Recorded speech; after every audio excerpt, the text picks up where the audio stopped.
ነፃነትን ገፍተህ መቼም ባርነትን አትጠራምና ቀደም ሲል እንዳልነው አሁን የሚደረጉ ኮንሰርቶች ወይም የመዝሙር ድግሶች ምን መለኪያ ማስቀመጥ እንችላለን? ጆንስ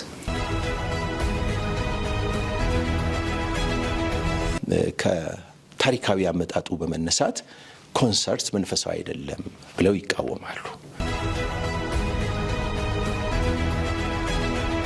ግነት ተጠቅሞ ቢያደንቅ እኔ ለምሳሌ ልጄን አንበሳ ነህ እለዋለሁ። አንበሳ ሆኖ ግን እኮ አይደለም።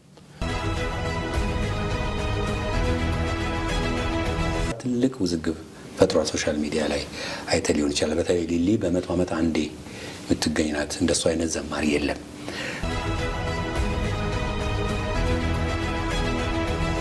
ከአምልኮ ጋራም ማገናኝተው ሊሊን ማምለክ ነው ብሎ ማለት ነው።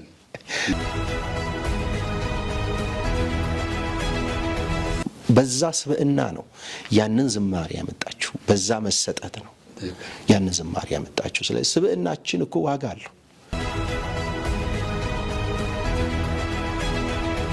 ከነኚህ ሁሉ ይልቅ የእግዚአብሔር ሰዎች በማስተማርና በመስበክ የሚደክሙት ክብር ይገባቸዋል ይላል።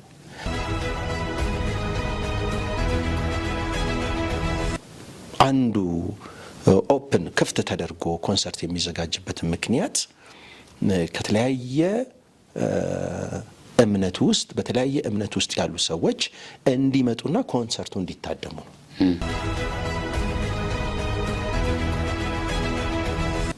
በምን መንገድ ነው መድረክ ሊጋሩ የቻሉት? እኛን የሚወክሉን የእምነት መሪዎች አቋማቸውን ቀይረው ነው?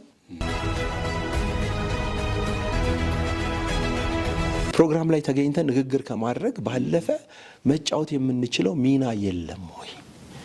ሳፖርትስ መደረግ የለባቸውም ወይ? አክቹዋሊ አንዱም ኮንሰርት የሚዘጋጅበት ምክንያት